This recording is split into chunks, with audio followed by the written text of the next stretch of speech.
तो चलिए देखते हैं फर्स्ट क्वेश्चन का 6 पार्ट कैसे सॉल्व होगा। जब हम क्वेश्चन को देखते हैं तो थोड़ा सा डिफिकल्ट लगता है देखने में, समझ में नहीं आता कि इस लीनियर इक्वेशन का हम कैसे सोल्यूशन निकालेंगे।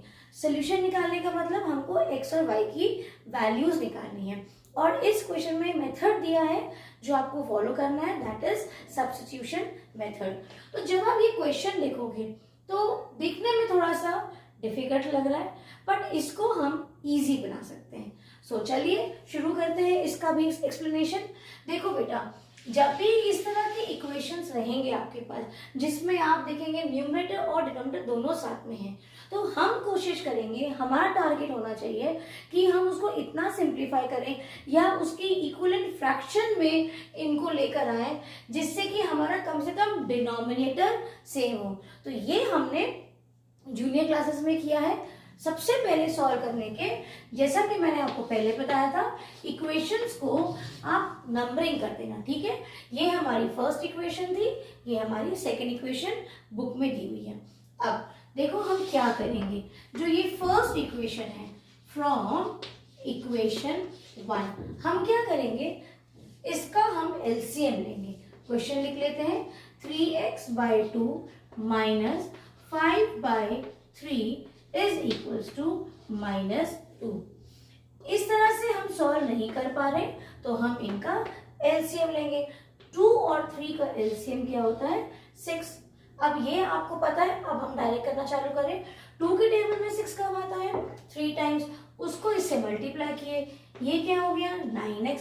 और वैसे भी इस केस में तो ये भी नहीं करना चाहिए डायरेक्ट, क्योंकि देख रहे हैं आप दोनों प्राइम नंबर्स है, क्रॉस मल्टीप्लीकेशन यहाँ पे करना ही है, वही आएगा आंसर। देखिए क्रॉस मल्टीप्लीकेशन 5 2 10y। जो हम एलसीएम लेते हैं कई बार हम उन नंबर्स के लेते हैं जैसे 2 and 6, 3 and 9, इस तरह के नंबर में, क्योंकि वहां पे आप क्रॉस मल्टीप्लीकेशन नहीं करेंगे। But no doubt doing by this method will always give you the correct answer, ठीक है। तो आप इस मेथड को हमेशा भी फॉलो कर सकते हो। ये 6 यहाँ गया, क्या आ गया 9x minus 10y is equals to -12। ये देखो ये क्या आया, जो हमने फर्स्ट इक्वेशन थी उसको हमने जब सिंप्लीफाई किया, हमने उसकी इक्विवेलेंट फ्रैक्शन पे लेकर आए, डिनोमिनेटर को सेम लाए, तो हमारा तो ये 1 लाइन इक्वेशन हो गया। अब इसमें तो डिनोमिनेटर भी नहीं बचा, तो इसको हम लेबल, इसको अभी आप इसको वीडियो को पॉज करो और सोल्यूशन लिखो। मेरे पास जगह नहीं है, मैं रब कर रही हूँ और मैं डायरेक्टली यहाँ पे लिख रही हूँ इक्वेशन 1 की जगह अब जो इक्वेशन आई उसको मैं यहाँ लिख रही हूँ। हमारे पास आई 9x minus 10y is equals to -12।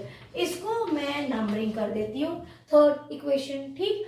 इसी तरह से जैसे आपने इसको सॉल्व किया वैसे ही आप सेकेंड इक्वेशन को भी सॉल्व करेंगे। इक्वेशन इसका भी सेम यही करेंगे, आप एलसीएम लेंगे या बिकॉज अभी यहाँ पे आप देख रहे हो प्राइम नंबर है, क्रॉस मल्टीप्लीकेशन। सो ये हो जाएगा आपका 2x और ये हो जाएगा 3y is equals to 13/6। Denominator common है, कट जाएगा। सो ये क्या आया 2x plus 3y is equals to 13। So हमारे सेकेंड इक्वेशन से हमको अब जो इक्वेशन मिली ये हमारी नई इक्वेशन है। ये क्या आ गई 2x plus 3y is equals to 13। Name this also as equation number 4।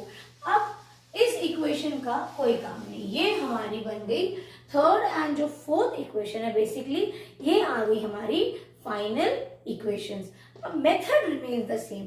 अब हम वही करेंगे जो हमने इसके पहले क्वेश्चंस में किया। एक एक इक्वेशंस को आप लोगे, उसमें से किसी एक वेरिएबल की वैल्यू निकाल के दूसरे इक्वेशन में पुट करोगे। सो हम लेंगे फ्रॉम थर्ड इक्वेशन, क्या है हमारे पास 9x minus 10y is equals to -12। हमको x की वैल्यू निकालनी है। आप चाहो तो x की भी निकाल सकते हो और अगर आपको चाहिए तो आप y की निकालते हो, that is completely your choice. मैं x का निकालूंगी। सो ये हो गया -12 प्लस 10y। सो x की वैल्यू जो आ गई -12 प्लस 10y अपॉन 9। ये देखो ये आ गई हमारी x की वैल्यू। इसको हम कर देते हैं इक्वेशन नंबर 5। अब क्या करना है, ये जो वैल्यू आई हमने निकाली थी थर्ड इक्वेशन से, सो हम इसको पुट करेंगे in equation, put equation number 5 in equation number 4। Equation 4 में पुट करेंगे। इक्वेशन 4 ध्यान से देखना क्या है, 2x plus 3y is equals to 13। अब यहां देखना 2x की वैल्यू को हमें सब्स्टिट्यूट करना है। सो ये क्या हो जाएगा, -12/9 प्लस 10y, ये होल है, होल, ठीक है, x की जगह ये लिख दिया, plus 3y is equals to 13। अब मैं यहाँ रब करके लिख रही हूँ, आप वीडियो को पॉज करके देख लेना, कॉपी कर लेना, ठीक है। अब देखो ये जो 2 है ये दोनों के लिए कॉमन है, इसके लिए भी और इसके लिए भी। सो इससे क्या बन जाएगा, -24, ये जो 9 है, होल 9 है, whole upon, so 24 upon 9 plus 2 10 times is 20, y whole था 9, दोनों के लिए कॉमन। यहाँ पे क्या है आपके पास, 3y इज इक्वल्स टू 13, ठीक है, यहां तक समझ में आया। अब इसको सॉल्व करते हैं। ये एक प्योरली कांस्टेंट वैल्यू है, इसको ट्रांसपोज कर देते हैं इस तरफ। सो यहाँ क्या आ जाएगा, यहाँ ये बच गया 20y अपॉन 9 प्लस 3y, कुछ भी नहीं है, अपॉन 1 ले लो, एंड 13 प्लस 24/9, -24/9 वहां गया, प्लस 24/9 बन गया। अब इसका सिंपल एलसीएम ले लिया, 9 की टेबल में 9 कब आता है, 1 टाइम, सो ये कितना हो गया, 120 सा 20y प्लस 1 की टेबल में 9 टाइम्स 9 3 सा 27y। अब यहाँ भी हम वही करेंगे, क्योंकि देखो कुछ नहीं है, मतलब डिनोमिनेटर को आप 1 ले लीजिए। अब 9 एलसीएम आएगा 1 और 9 का, 1 की टेबल में 9 कब आता है, 9 टाइम्स, सो 9 13 सा 13 को आप 9 से मल्टीप्लाई कर लीजिए, आपका आ गया 170, ठीक है, रफ कर लेना, प्लस 9 के टेबल में ये कितना आ गया, 1 टाइम ही आएगा, सो 124 साइज 24। यहाँ क्या आया, ये बना हमारा 47y upon 9 is equals to, ये क्या बन गया 7, ये 1 कैरी 1, 3 4 1 अपॉन 9। अब ये 9 और 9 कॉमन है, कट गया, क्या बचा आपके पास, 47y is equals to 141। So y की वैल्यू क्या निकल गई, 141 अपॉन 47। अब देखिए 7 and 1 चेक कर लेते हैं, ये क्योंकि 7 से 21 होता है, अगर 141 आता है तो ये डिविजिबल है 3 से, ये हो गया 1 कैरी 2, वेरी गुड, 141। सो 47 टाइम्स 1, 47 टाइम्स 3। सो हमारी y की वैल्यू बेटा क्या निकल गई, y की वैल्यू निकल गई हमारी 3।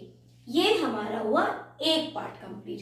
x की वैल्यू को जब सब्स्टिट्यूट किया हमारे पास y की वैल्यू आ गई।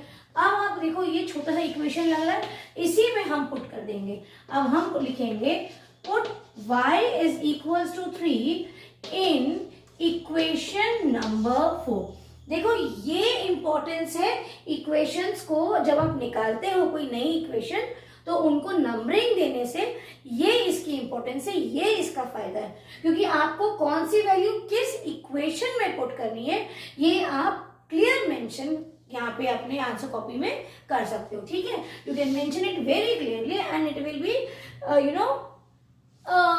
easy way to solve it also, and that is the correct way also. In linear equation we need to put equation numbers and correct equation numbers. So equation number 4 क्या है, 2x plus 3y is equals to 13। इस equation में हम क्या करेंगे, हम सिर्फ y की वैल्यू पुट कर देंगे। सो 2x plus 9 is equals to 13। 2x इसको यहां भेज दो, 13 minus 9, 2x is equals to 4, x is equals to 4 by 2. That is the value of x is 2. देखा, ये भी कितना इजी था. क्वेश्चन देख के लग रहा था थोड़ा सा मुश्किल होगा, but again this question is also very easy. So I hope you have understood this question very well, and if you have any doubt in any of the question, please comment me in the comment box.